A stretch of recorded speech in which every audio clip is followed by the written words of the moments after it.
we actually select what's going to be where. Okay, for example, here we defined where the food forest will be, where we're going to have animals, where we're going to have the market garden, where we're going to have the parking lot. So the first thing is access. Okay, so as you can see here, we started with the access, and then within the access we start subdividing the area. Okay, climate, sunlight, where the house is situated, because a lot of people, even like in the shops here, nurseries, they are selling plants like vegetables. They are totally out of season now. They start growing the seedlings 6 weeks ago when it was a whole there was another season, and now is the time where they are selling the seedlings, and it's not the season to plant them anymore. And then you buy that seedling and you plant in your garden, and it doesn't produce, and you think that you don't have the green thumb, you don't have the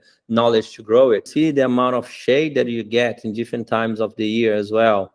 So that's a very crucial part of when you start planning your area. Welcome to episode 2 of Grow Food Homestead. Today we are excited to have as a guest for the second time in a row Mr. Thiago Barbosa from Syntropic Solutions. He's a designer and educator. So today he will be sharing his knowledge on homesteading projects, practical ways to start your journey, and we will cover topics such as site planning, water management, and the importance of food security. So, Tiago, welcome again for joining us. And for those who were not able to join our last call, can you give us a quick introduction to your background and experience, please?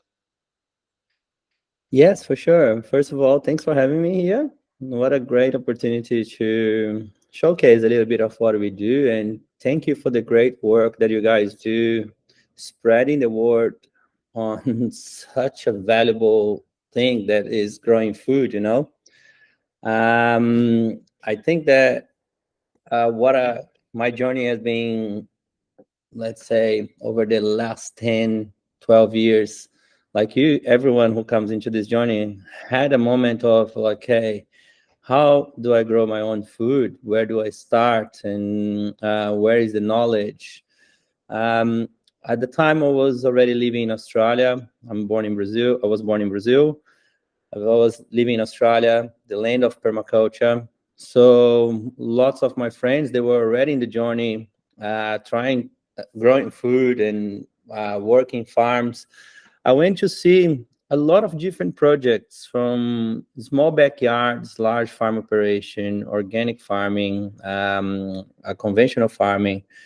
And throughout my journey, nothing that I saw here actually warmed my heart. You know what I mean? Like, I couldn't resonate with that. My background is in stock market. I was in Brazil working as a stockbroker. Came to Australia to learn English and go back there, be on the business corporate world. And when I decided to stay here, and throughout my journey, when I decided to learn about food production, and I always had in mind how to create a business out of that. And most of the things that I saw in people's backyard or large scale farming operation, I didn't resonate with that. First of all, because large scale farming, organic or not, it's fully based on inputs, and it felt like a lot of work, but very little reward. You know what I mean? In terms of satisfaction. And then I found out about this guy, Ernest Gutsch, who was doing this amazing forest farming technique called syntropic agriculture or agroforestry systems. And once I start learning, seeing some of his videos, I realized that he was living in Brazil at the time, and that's where I was born. So I decided to go back there and learn from him and the people who learned from him, one of the first people who learned from him. And Since my first visit, I saw how much I had to learn. It's a lot of things to learn. And I made an agreement with myself that I was going to go back there on a periodically basis, and I was going to bring teachers over here to teach us here on to see our contacts here, So for many, many years, I was going back and forth from Brazil multiple times a year and bringing teachers over at least once or twice a year as well. So that's how I learned about agroforestry. And then I got invited to run workshops all over the world, sharing a little bit of my knowledge. And then came up with this business called Syntropic Solutions, where I can actually share here. I can start the call already, sharing a little bit of what we do, if that's all right for you. Of course, definitely. Thank you. Okay, so these are the places where we already worked around the planet in a lot of countries, a lot of climates. This is part of our team, okay? And pretty much our mission is to regenerate ecosystems and agro-ecosystem to make it a better place for everyone to live, okay? So we do food forests, where the food forests, they are ideal for hobby farmers, small acreage, large outdoor venues, market gardens, farmers, and co-living community space, okay? This is how we start, okay? We aim to start with a design targeting what we call target plants, okay? So what would be the forest, what's going to be the production plants in 5, 10, 20 years in there? And then after we put a design together, number of plants, and then we aim to install it and manage it, teaching the people who we are growing with how to manage the system. We do that for companies. So, for example, this one, it was done at L'Oreal office. They want to have a mini food forest, a market garden, beehive, to create a better co-living space for the people who are working at the company there.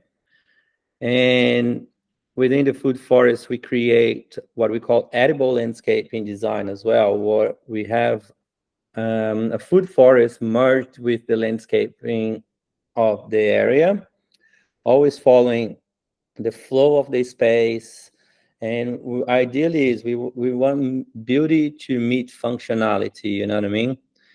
But also within the food forest, we aim for production, that for subsistence, but also, as you can see here, this was an old macadamia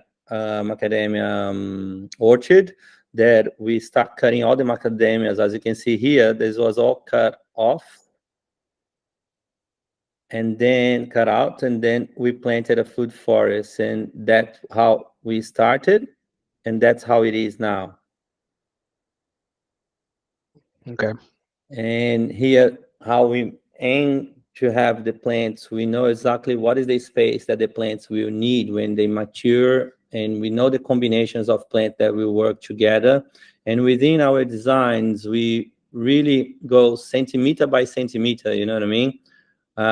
What's going to be planted where, square feet by square feet, you know? And the idea within the design like this, like for example, this one here, we have the biodiverse food forest here. Here we have what we call a climbing system slash a market garden. And that's how it started, and that's how it is now. Oh wow, looks very Yeah, nice. yeah. And then within the food forest as well, we actually work with farmers who wants to get a financial plan, 25 years financial plan, how much it's going to cost, how much money it can make, what is the financial return, and the profit and loss over the 25 years. So we do that KPI assumptions as well. We work with land regenerations. With land regeneration, the idea is to really restore landscapes. And this is what AI showed us what was possible. And this is what we do. We started this project on the island of Curaçao, on ABC Island, We have projects in Aruba, Curacao, Boinare, and we came in 2019 first to do the first workshop there. And today we have over 500 people growing food on an island where there is no rivers, and people doubted that we could grow food in such a degraded landscape, you know. Here's another project where in a floodplain where we have a market garden. It's a project with kids with disability, and the land is regenerating as we also work with people regeneration as well. This project feeds over 80 families a week, and we feed we send the food to a couple of restaurants and grocery shops on a weekly basis as well. And this is the part that I want to talk to you guys about, the urban food part, okay? Where Homestead, what is that for? For people in backyards, rooftop, restaurants, resorts, schools, community gardens. So we do designs like, okay, this is a design for a school where we have raised garden beds for seasonal veggies, climbing system here, or climbing system here. Here, mini food forests, and that's how we start the plan. And today I'll show you some pictures afterwards how it looks like.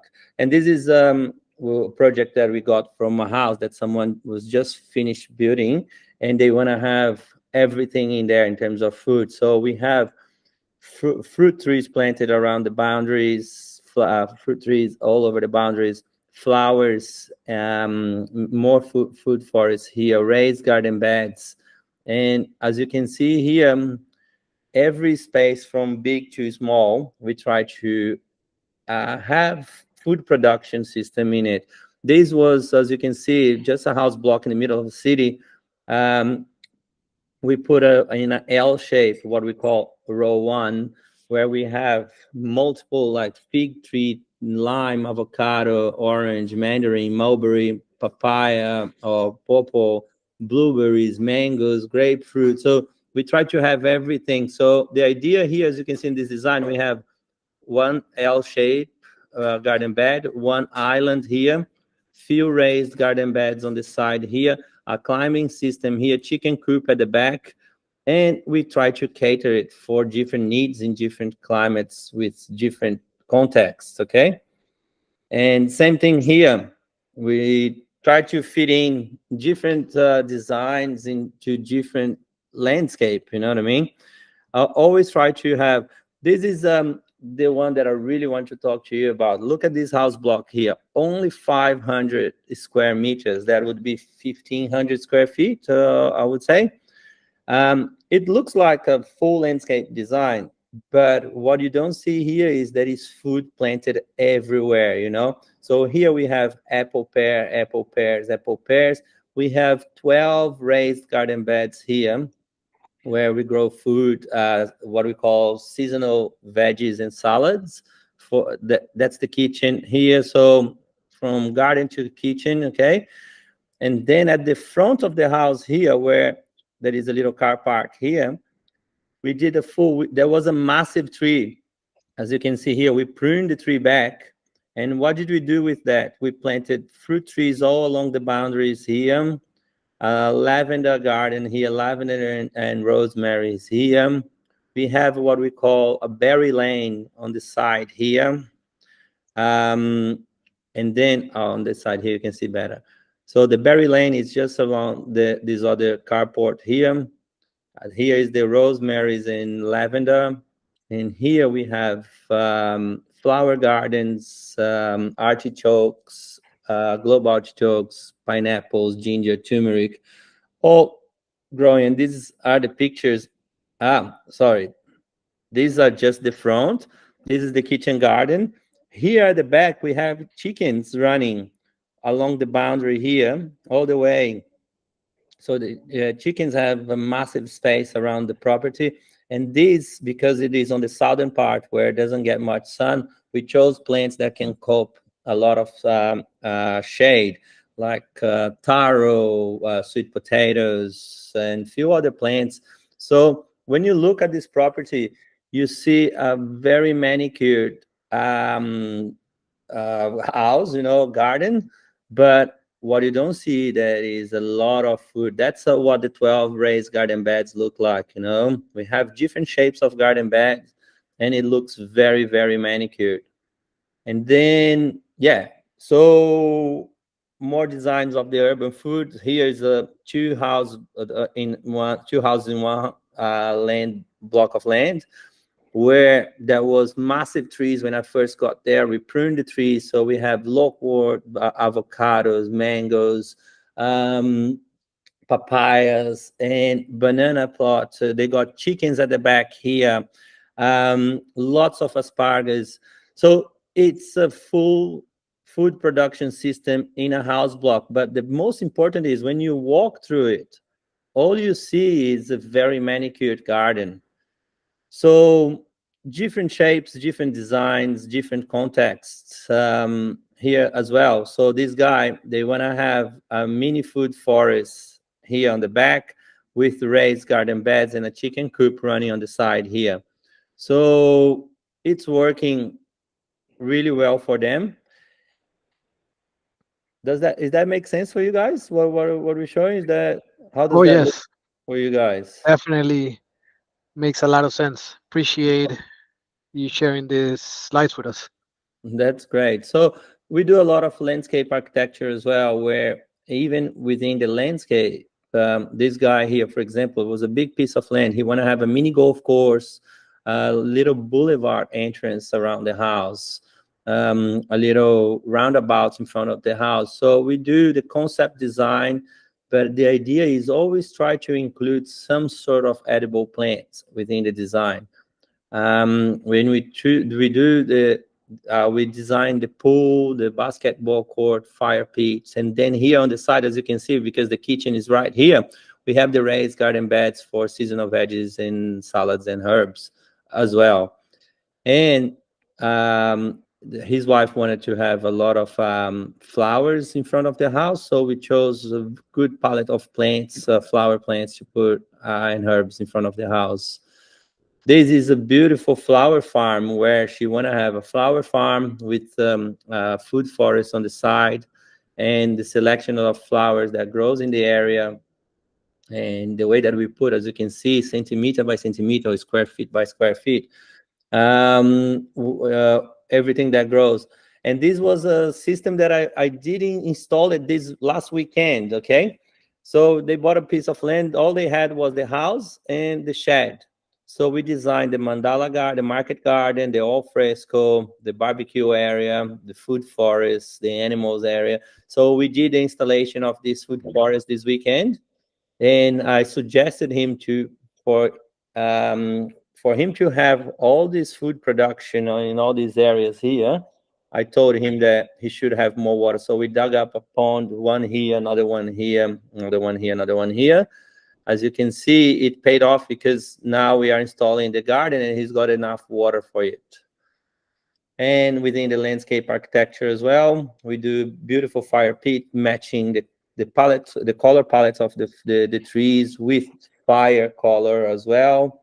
This was a beautiful project that we did just like recently, less than a month ago. Front of the house, they just bought the house. They want to have full new landscape design in front of the house.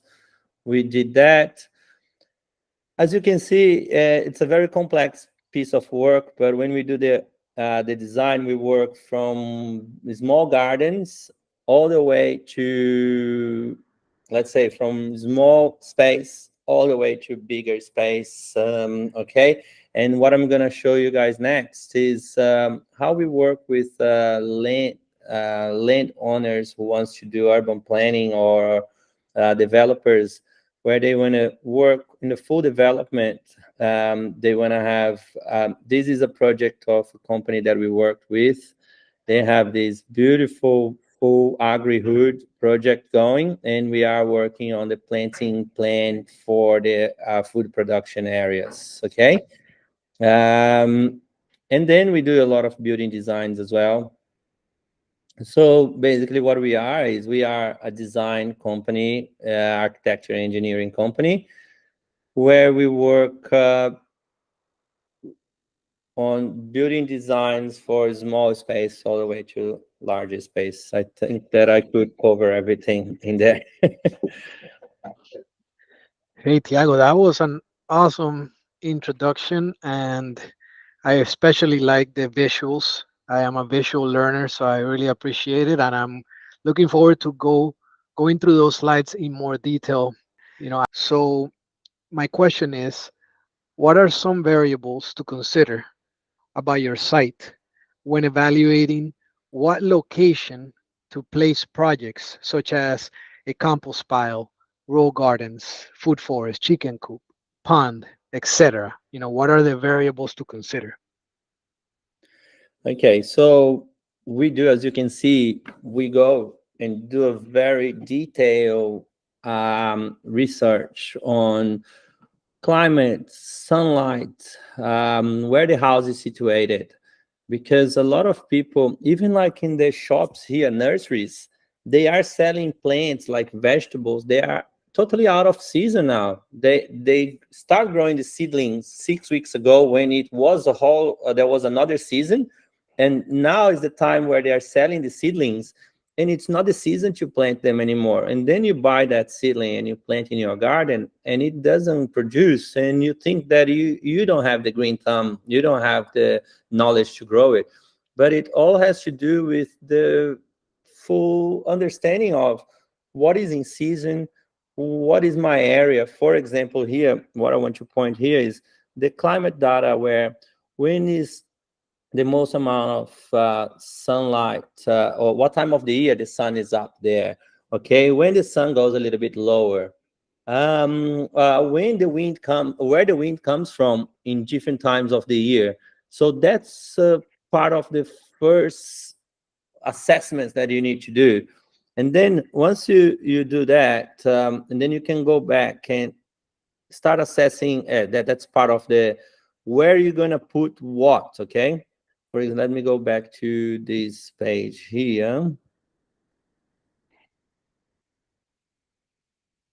Yeah, this. For example, when we do this, we actually select what's going to be where. Okay, for example, here we defined where the food forest will be, where we're going to have animals, where we're going to have the market garden, where we're going to have the parking lot. So the first thing is access. Okay, so as you can see here, we started with the access, and then within the access we start subdividing the area. Okay, and knowing the ins and outs, as you can see, the same thing that we did here too. We separated what's going to be the areas. Even here on the landscaping part that we did, when you see, okay, we have all these areas, but where do we start? We start numbering the areas of what's going to be what and where, you know what I mean? And here is the study of sunlight, when the sun is up there, when can you see the amount of shade that you get in different times of the year as well. So that's a very crucial part of when you start planning your area, you know what I mean? As I was explaining, so the north side is over here. Here's the southern part of the area. There was no point of planting something here where in winter, when the sun goes a little bit lower, those plants would be shaded like 80-90% of the day. Some of them will get a little bit of morning sun, some of them will get a little bit of afternoon sun, but most of the day those plants would be full in shade. And you don't want that. Look at this. Can you see here? It's the 10 a.m. and look how much shade this garden is getting. And here we have a banana plant, banana plant here, one banana plant there. Today, after a couple of months, is clearly the plant who is in the sun. It's performing better than the one that, but it's just so that this sort of understanding, you know. Yes, I appreciate you giving us those very specific details, which is exactly what the variables that I was discussing, right? That I was asking about: climate, sunlight, numbering the areas, shaded areas. So thank you. Gives me a better idea of the process. And I see that there's a question in the chat. So let me ask it real quick because it actually applies to what you just mentioned related to the shaded areas. So how do we find it? Oh no, to the to the sun areas. So how do we find the data to see the angle of the sun in winter so I can figure out the angle for a greenhouse wall? Okay, so there is a lot of public data on government's websites. Okay, we go the local counties. They might have a lot of information about few things, and then we have the government, local government websites that they might have other type of information. In terms of sunlight, there is a lot of apps and websites that you can find the location of your house and where the sun plays up all year round and what time of the day you're in shade. So I would search. I wouldn't have a specific website because for us, we have a team of researchers where everything that we do, there is a very thorough. Like we spend at least 10 hours, at least some projects like over 30 hours in research, what to plant, what types of plants, where to find those plants, and everything. And that's what it is. I would go online and try to find sunlight path uh, website or web app or something like that. Thank you. And I would add to that question that there are something called county extension. So if you search county extension and the name of your county, there usually is most of the times a university attached to that county extension. So for example, here in Florida, it's called is the University of Florida, basically UF. They are the ones that if you type in my case, is Henry County. So if I type Henry County extension, it directs me to the University of Florida website, which is also with the county website. So it's sort of like a combined effort. Most likely, Lucy, in your area, it would also be something similar. Good. So let's move forward. Thank you for that. The next question I have is last time that we spoke, we discussed important concepts that really stood out to me, such as you should know, you should have knowledge and context, and as well as think big, start small, start soon. So my question is for someone who already has a piece of land, but they don't know where to start, what advice will you give them for them to think big, start small, and start soon? Okay, thinking big is get someone. Doesn't need to be get someone to build a proper design with you. Even if you don't use everything on that design, you learn so much throughout this process. Okay, that's thinking big for me. Okay, when you think big, those it's like I tell people all the time. There are people who goes online and just find all the information on how to build a house on YouTube. And if that person never had any, even if he never gone to school or college or never done any design course, they can go and find a lot of information online. But the thing is, the difference, so when the final product is ready, and then you see the one that was built from someone without the knowledge, the prior knowledge of design, and the one that has been built with someone who had the knowledge and the design of the design, there will be more airflow, more sunlight, more better position of the house, better saving time and money in materials and everything. Okay, so it's very classic that I go to people who didn't get a designer and they build a food forest and they didn't have the instruction on how to do it. They struggle a lot on what to put where, and they put plants in the wrong spot and they don't thrive. And at the end of the day, time is money and they are losing time. And if the plants that they're putting on the ground it's going to take 3 to 5 years to produce, and they find out that the plant is in the wrong spot 2 years down the track, they already lost a lot of time. So that for me is thinking big, okay? And then starting small. This is a perfect example here. You have this house here. We did the full design, and we didn't start and did the whole lot all at once. We started with the chicken coop first. Chicken coop in the ready, simple thing to do. Get a chicken house, get the wire, select the area, boom, that was done. And she didn't have the time and the money to do that all at once. So she stayed with that for the whole year, just with the chickens. And the whole rest of the house, she had the design, and she's like, okay, next year I do another part. And then what she did is she worked on this area here where we call the al fresco, where she has the barbecue area, fire pits, and outdoor dining table, and then the raised garden beds. As you can see, the reason why we didn't put the garden beds in the ground, because here is the sewage area. So imagine someone who doesn't understand about design and said, oh, I'm going to place a garden bed here, right where all the dirt water is dumped all year round. So that would be a very, how can I say any different? It would be a very shit job. to so under getting someone who understands about design straight away, as soon as she said, oh, this is the area where the water moves, say, oh, which water are you talking about? Oh, sewage.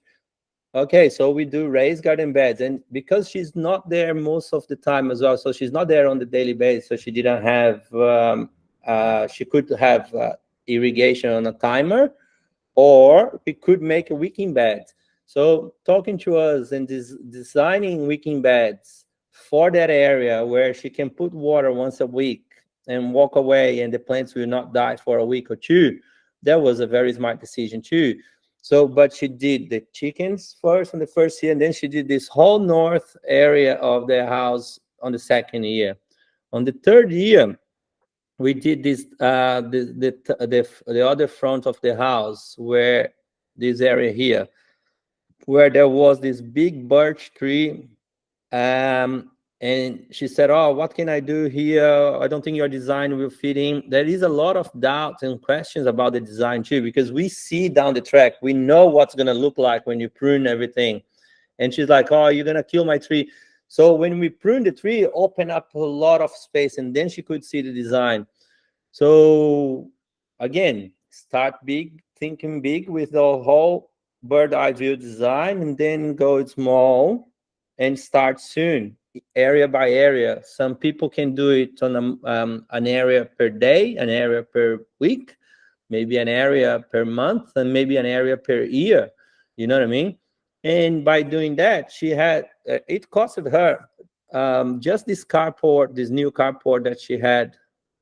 I'll show you here on the design, sorry. This new carport here, it costed her a lot. Plus the fencing around the property cost a lot too, this fencing here. And that's why she could budget for it in the long run. So think big, bird eyes view, get someone who can help you with the design. Start small, pick one of the area and just go for it. Start soon, do it now, at least one of the areas. Did I respond to your question? Yes, sir. Thank you very much. And it reminds me of one of the permaculture principles that I like the most, which is make small changes and slow changes, right? Because at times when we want to start homesteading and growing food and we have a lot of area to work with, we want to start with everything at once, right? But then that entails a lot of people, work labor and a lot of investment money wise. So when we start small, it allows us to have less work in a small amount of time, and then little by little we grow from there. So thank you for that. So my next question is actually related to water, which you did share a little bit, a few examples that were very interesting.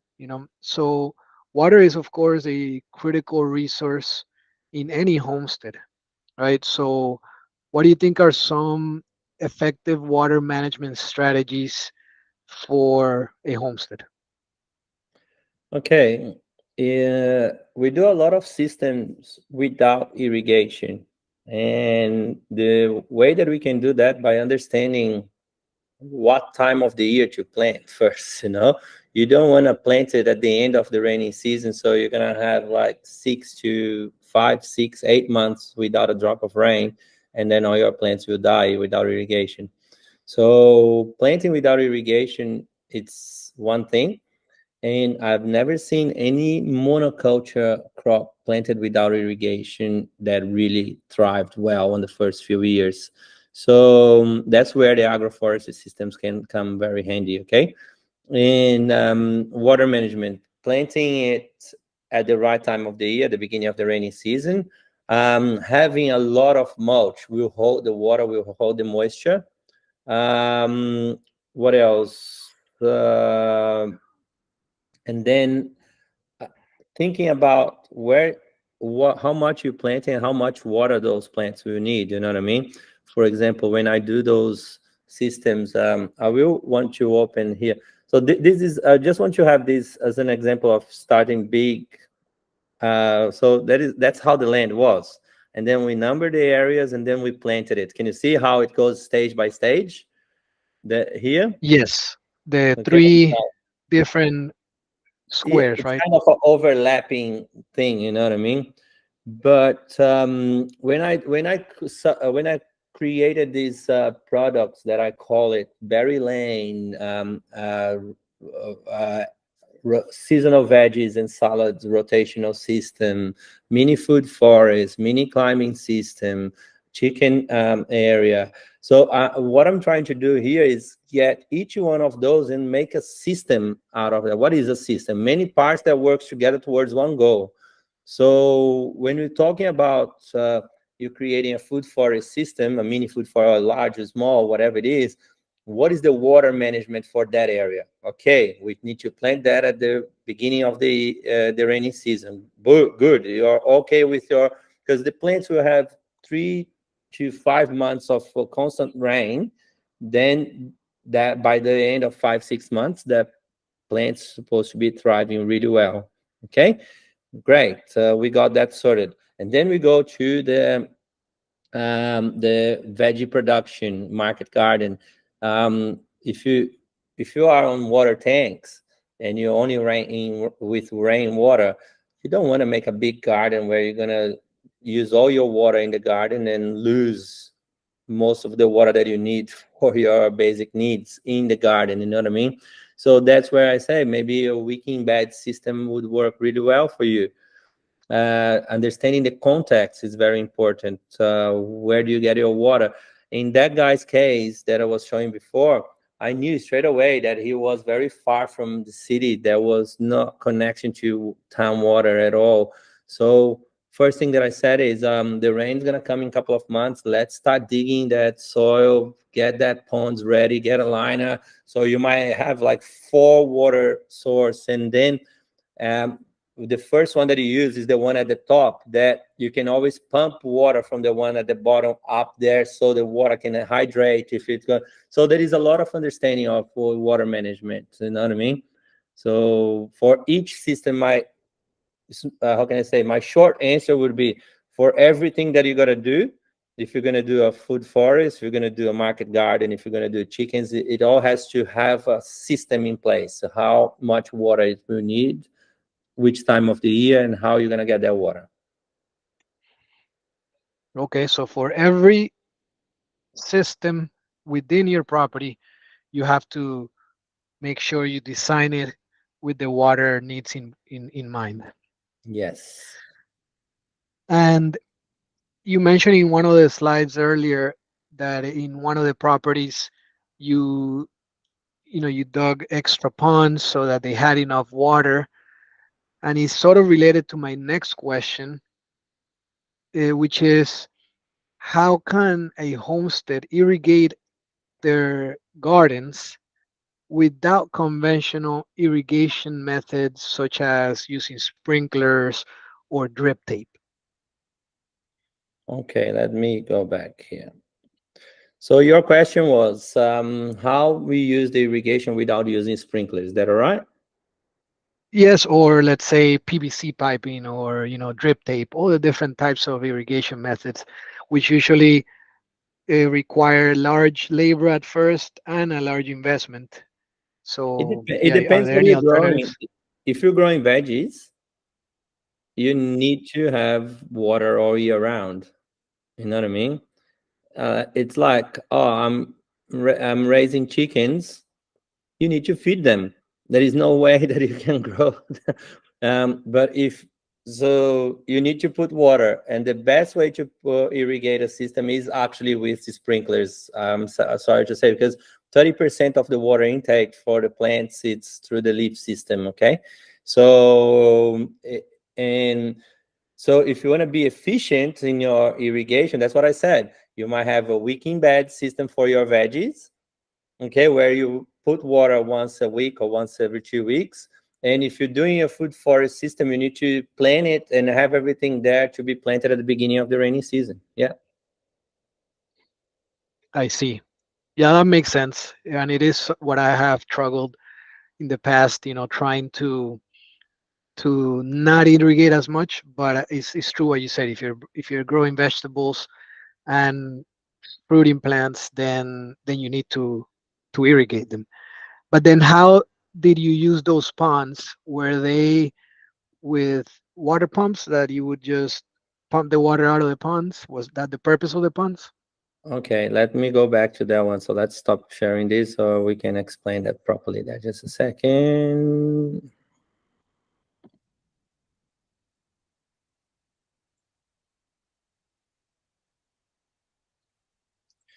So with that, let me open this one here. Can you see that? Yeah. Yes. Okay, so imagine that this is the higher part of the land, okay? The top. The no Let me just here. Yeah, so this is the higher part of the land. Imagine that was all one big slope Yes. going down. So there is a water flow when it rains, that the water comes down here and pass through here, and all the water is lost. So what I said to him was, okay, let's close this here, build a little dam here, open up this area so you can hold more water here, and there will be two dams, and then build another one here and another one there. Okay, that was my suggestion with that. Um, so with all of that said, I told him to use that water first, send it to a water tank a little bit higher, and then from here, from the water tank, he can use the drip irrigation system here. Okay, so or he can have a pump from the straight from the pond straight to there, but it's different systems, different contexts. You need to understand what you're doing there. Yes, I agree, and that's why then having the knowledge and context is so important because it's depending on the case, right? Case by case basis. For example, in my case, my property is very flat, so there is no. I mean, there is of course contour in every property, but it's so minimal that when it rains, the water just soaks through the sand. But in this case, obviously, you have a very good slope, so you're able to do this sort of projects, and is why it's important to have that design aspect first, right? So you could plan all of this out before you start doing any sort of work. So thank you for that. So my next question is related to tracking and organization, because you say it's something that I've struggled with in the past, and I have you know implemented some tools myself, but I'm just wondering what is your take on it, and is when you're managing and keeping track of what seeds to plant, when to sow your seeds, when to transplant them to the ground if you started them in space, and then when to harvest these plants, it can get overwhelming, right? So then my question is, how do you organize your garden schedule and track your crops?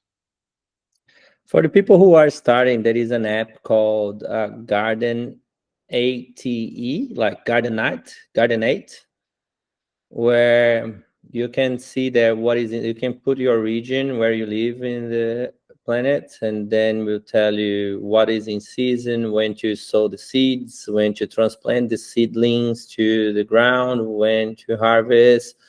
um, that is, those type of things that no one can do it for you. No one can come Yes. and download that knowledge into your mind, into your brain, so you really have to do it yourself. So, and doesn't matter how many workshops or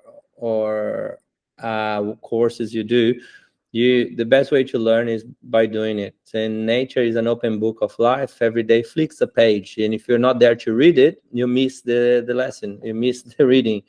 And what might happen for you this year, next year might be a little bit similar, but it's always different, you know what I mean?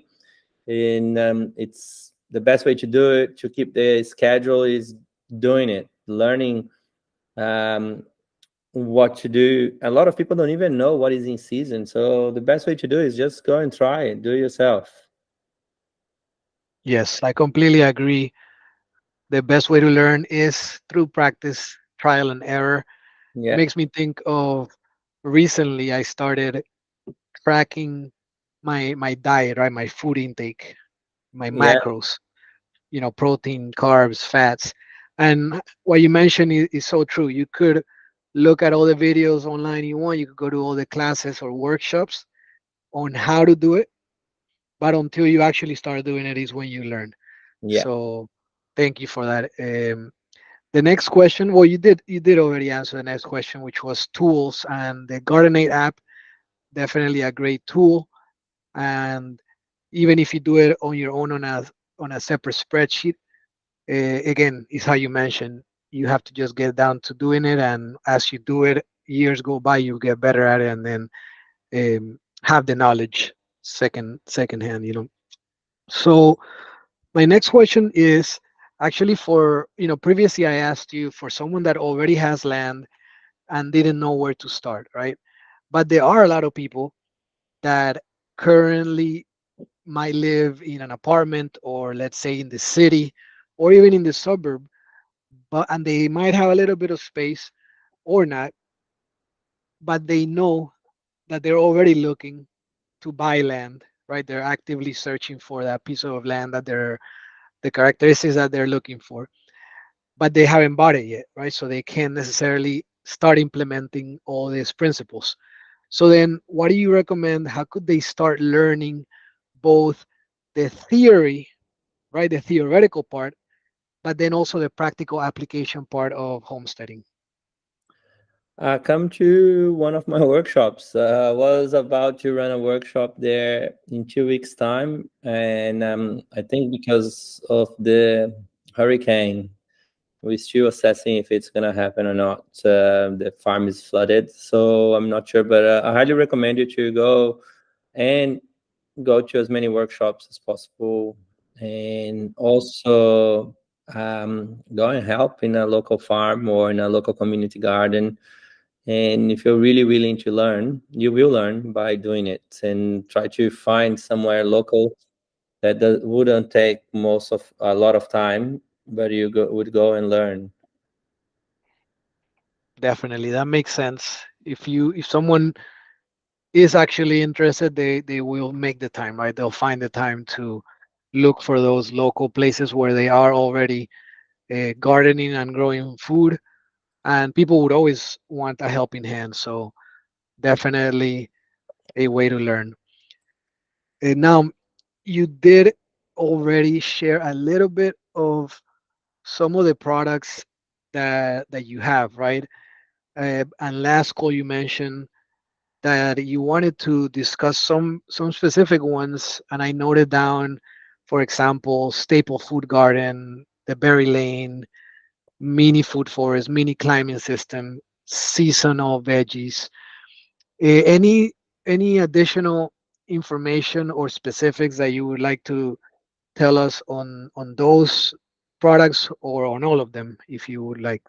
Let me try to share the screen here.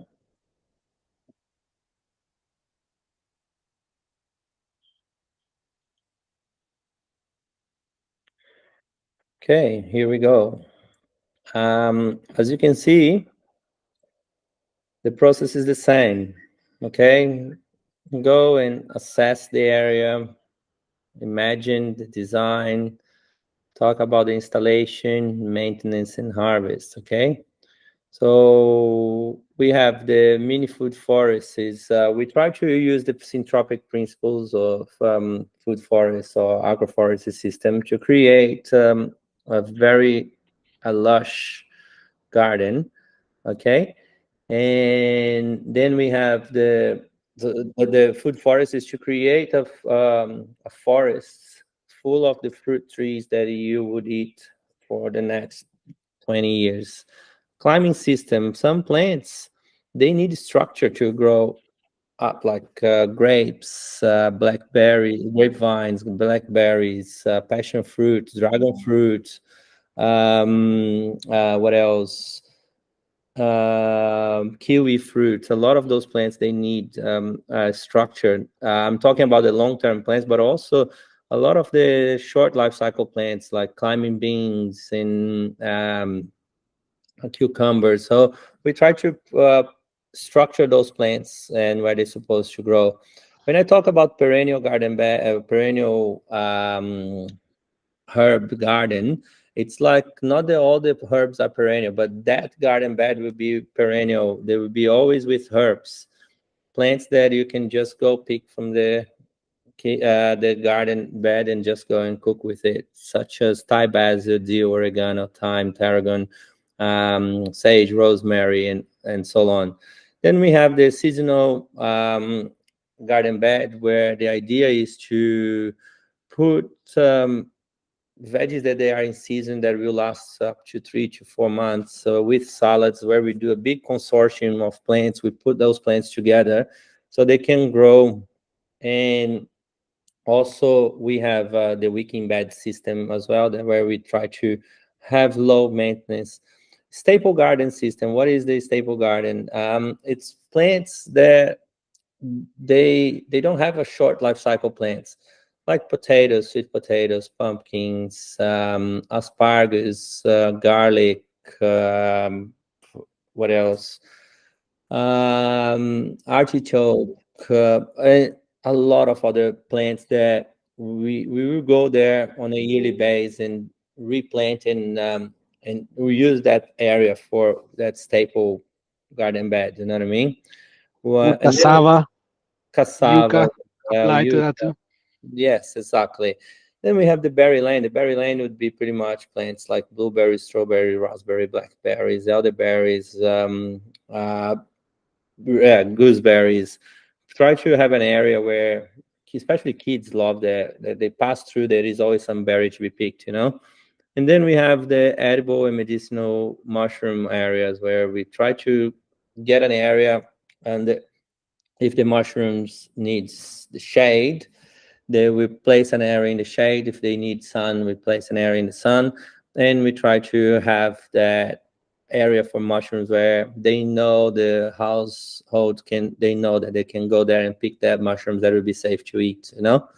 Then we have the chicken coop, so where we try to always get an area for the chickens to grow, and make sure that that area is not only big enough, but there is also food for the chickens to grow as well, to eat from. Beehive, we always try to have a beehive or maybe multiple beehives in the area to produce honey and boost biodiversity and pollination for your plants. We also have the compost buckets as well, where we try to use those food scraps and everything for your plants. And yeah, and then after I think that's enough information right there. That's a lot in there, isn't it? Well, that is awesome, and again, I do like your presentations a lot because it gives that all the different products that you have, this, the process, and then a brief description. So very, very interactive and visual, which is easier to learn that way. Now, the next segment of this call, I wanted to focus it around financial and practical benefits of growing your own food. And one thing that people often overlook is how much money they can save by growing their own food. But in practice, if not done properly, with the right planning, the right design ahead before you start, then it can actually become very costly and waste of money and time. So then how can people trying to grow their own food truly save money on produce, meat, and dairy? By learning how to grow first. Like, there is a learning curve, man. This learning curve, for me to be here where I am and thinking about those systems and teaching people, took like over a decade of learning, you know what I mean? And it's like how in any area, how a plumber will do the job faster and efficient, and you know that the job will be done properly and it's not going to break down. It's just like years of experience. Anyone can go and learn on YouTube and how to do the job, but will that be efficient? Will they save money? Will be cost effective? Maybe not, if they don't have the experience and expertise, you know. So that to get to that point of really saving money with the food, we'll take that years of experience. How you can you can save time is by getting specialists involved. If you don't have the time to learn, you gotta pay for someone who already had the time and learned that. So that will come from a big investment point of view as well. So you have to put that money, someone to come up with a design and a system how that will work. And the way that we work here, we call it growing gardeners, not growing gardens, where we go in and it will cost a bit of money. We are not cheap, you know what I mean? If they want a cheap stuff, I always recommend them to go and find a hippie down the corner that will help them. But the thing is, will that look beautiful? Will that look functional? Will that guy stay? Will that person be reliable and stay with you? And the thing is, if one of my guys drop out, there is someone else that will jump in, because there is a system, you know what I mean? There is a system in place where week by week, and if the client stays with us for 2 3 years, they don't need us anymore. That's 10 years of experience sped up in 3 years, 2 3 years. And there is no shortcuts. They got to be there with us doing it. And if they are not there with us doing it, they are just paying us to do it. They're going to keep paying us for a long time because they're not there learning. Definitely, a lot of information to unpack there. I really like that answer because even though you started with it takes years of experience, there is an option to start right now, and it's something that applies to any industry, right? Any project that we want to do in life. There are already people out there that have done it and have been very successful at it. So you could either try to do it yourself and look up the information online and do all the trial and errors, or you could invest and save a lot of time and mistakes. Which, if you look at all the people that recommend online, any type of entrepreneur speakers, they always say it's always a good investment to because you're saving so much time, and time is the only thing that we can get back. Is the most valuable resource. So definitely thank you with that. If someone wants to actually save money, with their food production, it's always good to get seek help from experienced specialists. And then my next question is, how realistic is the idea that a family homesteading can become self-sufficient? If they change their habits, yes, they can definitely be self-sufficient. You know what I mean? There is a lot of food that can grow in such a small space. If they are willing to eat what is in season, if they are willing to learn to cook what with what they find in the garden, definitely they can. Um, uh, but there are things that will not, they cannot grow. First of all, it might not grow in the region, and the other thing is they might not have the land. One of the clients that I went to see the other last week, he was like, "Oh, I want to grow all my meat. I want to grow cows and goats, and the lack of understanding. That's where people. That's why you pay someone to do stuff. He was about to buy 2 cows and 3 goats and put in the land because he said he thought that 5 acres was enough. You know what I mean? So a cow needs at least a couple of hectares to graze a year. You know what I mean? So if he had bought the cows, he would have to spend a lot of money paying for food for the cow so he could have the cow to eat, and the cow would be locked up in such a small corner that it would be. So the thing is, understanding what can grow where and how, it's it's the way to go. You know what I mean? So understanding, and the guy, he's a systematic guy. He was in the army for like 15 years. He wanted to grow food. He bought the land thinking that he could grow everything. But if you don't understand what can grow, where and how much, that comes back from knowledge and having someone to help. He just told me that I saved him. What he paid for me to be there was a fraction of the money that I saved him down the track. Down the track, you know what I mean? So yes, Yes, yes. they can be self-sufficient. They need to learn what they can grow. In small space, you can only grow small animals.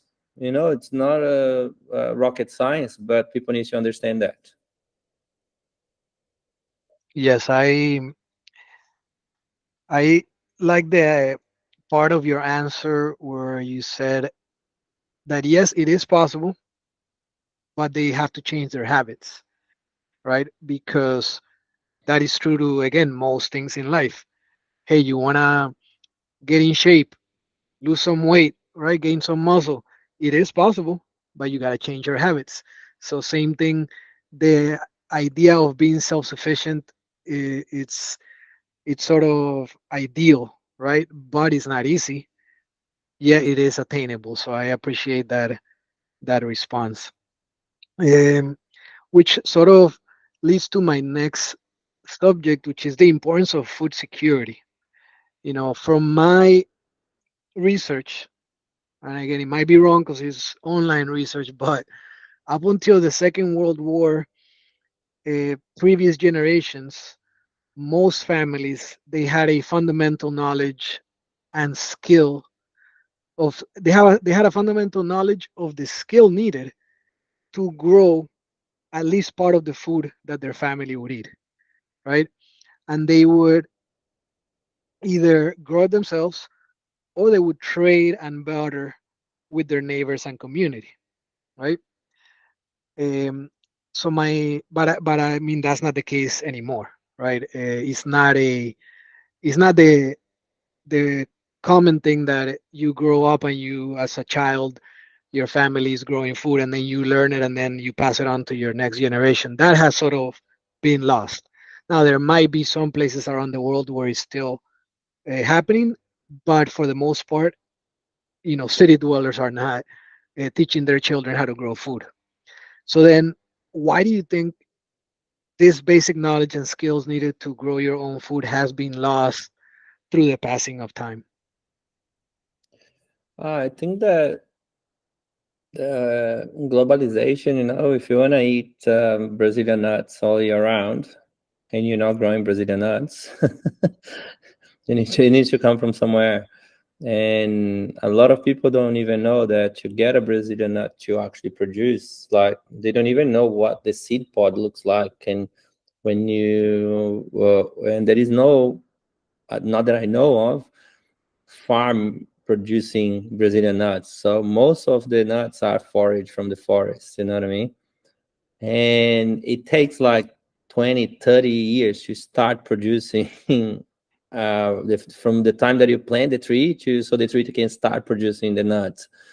So all this globalization and people wanting to eat like broccoli on the Caribbean where it doesn't grow, you know, or wanting to eat broccoli in the middle of summer where it doesn't grow at that time of the year. Or yeah, eating spinach that it came from like that's an English habit, you know what I mean? Like that because there they can grow spinach easily. So it just comes from, I think we lost it because it's convenience, you know. You can go to the supermarket and find everything that you want in a package, and I don't think that's wrong, you know what I mean. I don't think that there is a war against the system at all. I think that if you fall in love with growing food, you just start learning and you create your own community. I know a lot of people around the planet that they are not warring against the system or against governments at all. They are just doing their part. They start growing food. They create the grow and swap community. They still do it. It's just instead of complaining, they just go and do it. You know what I mean? And it starts from one person just going out and start doing it. Yeah. Yes, I like that it to be instead of focusing on the problem and just complaining about it, let's just try to do something about it and be part of the solution. And even if it doesn't change everything, at least we're changing, our personal lives and the people around us, which is that's really all we can do. And if anybody else wants to follow, or any other community or country wants to follow, then that would happen on its own. So, but in the last few years, at least from what I've noticed, especially after 2020, food security has been talked about more, and it's a bigger issue nowadays, right? With supply chain disruptions, inflation, and climate, right? For example, just last week, a lot of crops and farms here in the United States 100% lost, right, because of flood. So, how do you think how important do you think food security, the subject of food security, is today? It's very important, man. Not only food security, but quality food security, you know, because you can always get a bunch of shit at this supermarket and have that stored in your pantry. It's just like it's very important, and everyone can grow food in small spaces as well. So I just showed you many examples of small piece of land, small parcel of land growing lots of food, big piece of land growing lots of food, and it's just a matter of finding what you can do in your own context and getting your community to grow. You know what I mean? It's not long ago. Look, it started these 10 years ago, and look how much we got over. I would say hundreds of projects, if not thousands of projects, out of the ground and all over the world. So it's possible, it's doable, it is important, and the work that you're doing, it's a big piece of it. Sharing the knowledge with people. Imagine people who will watch it who would never have a chance to meet me or know what I do, and now just by even if they pick one idea, like that would be a good change in their life. Anyway. No, for sure, I agree. And the goal of this is to share the information, right? To provide the information to people, the value, and they could implement it themselves. Now, if they want to reach out and get those, experience, help, then the opportunity is there, right, for us to help you implement it. But the benefit of this sort of platforms is to share the knowledge so that anybody that is willing to put in the work and the time, they can do it themselves too. Um, Now, when it comes to food security, I think that demand is increasing, right? For hey, what am I gonna do in case things get tough? How am I gonna feed my family? And the ability to grow my own food, or at least source it locally, either in your own community or somewhere, very close to where you live. But do you think that this increase in demand will keep increasing in the coming years?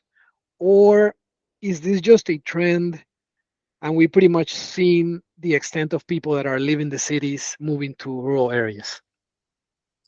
I don't think that we need to move to rural areas. That's a good example that I've just shown you guys, that you can grow a lot of food in an urban space.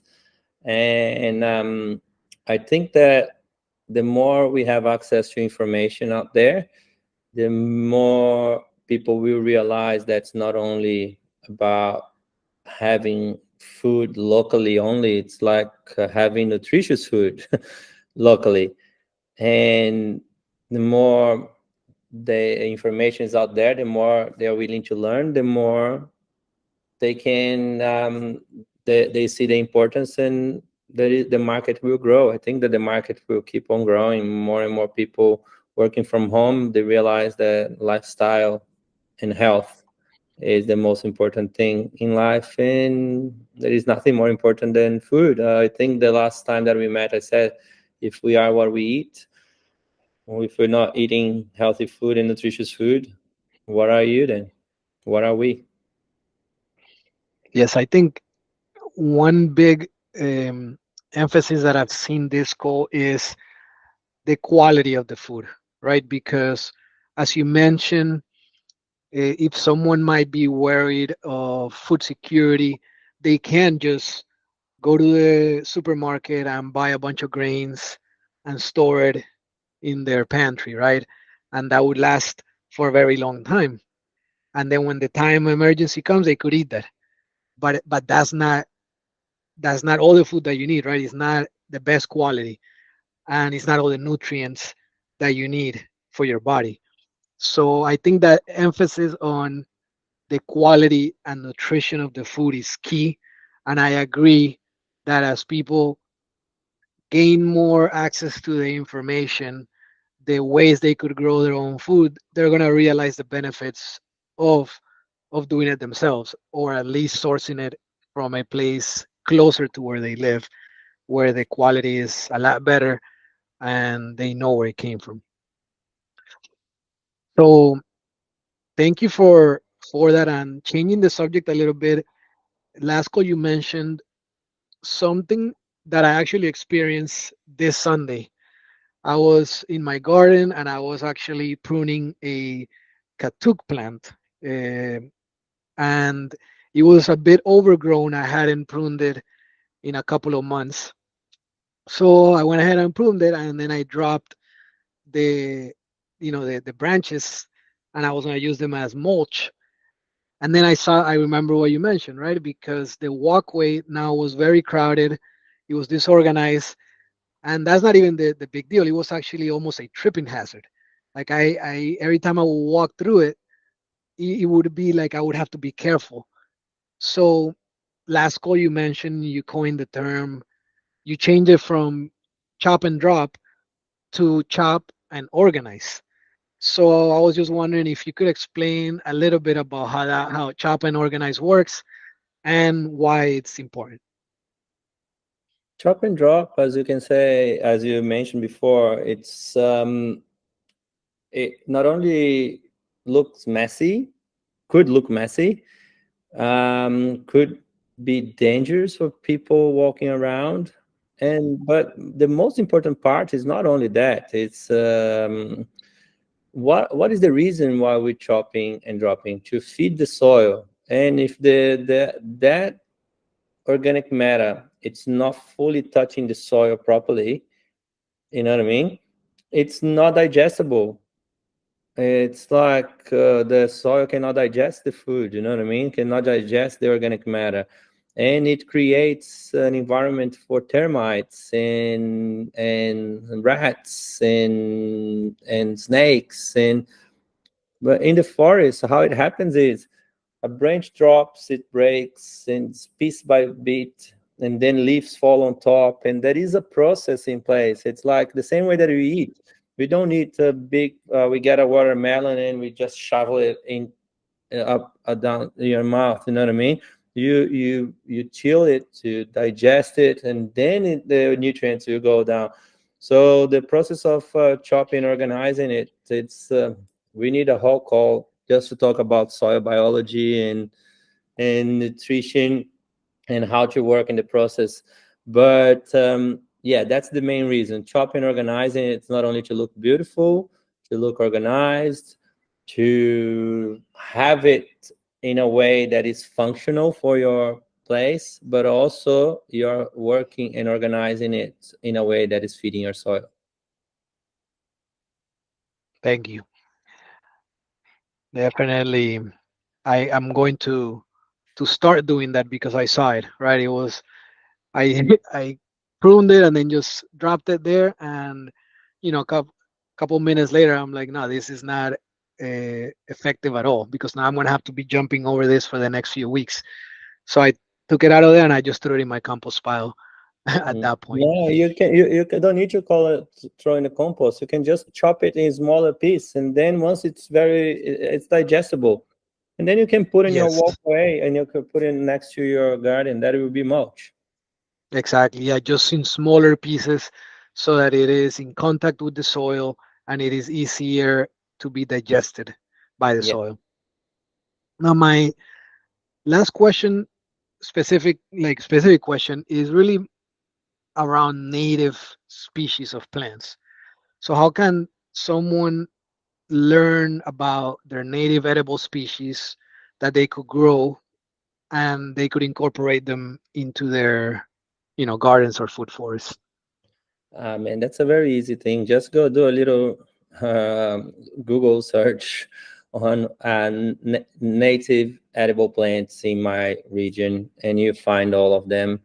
And then try to understand where they would grow in time and space. And that's why I recommend, if you guys want to learn more about that, I would highly recommend you to come to a workshop. It doesn't need to be my workshop, but learn about the successional planting and how plants fit in time and space, how much sunlight and space they need, so you can stack them up together.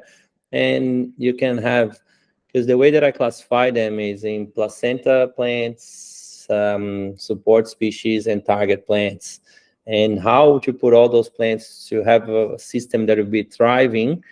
And there is a lot of deep understanding. It's like a 3-day workshop is not enough. So I cannot dive into this in a quick call here. Yes, I completely understand that. Any topic could become a call or a series of itself. So, yeah, definitely native plants is something that it just takes a little bit of research and But when you effort. talk about And natives, you're talking every plant is native to this planet, so there is no out. I would, technically, as I long would, as the climate is good for that yeah, species, then it should be okay. yes.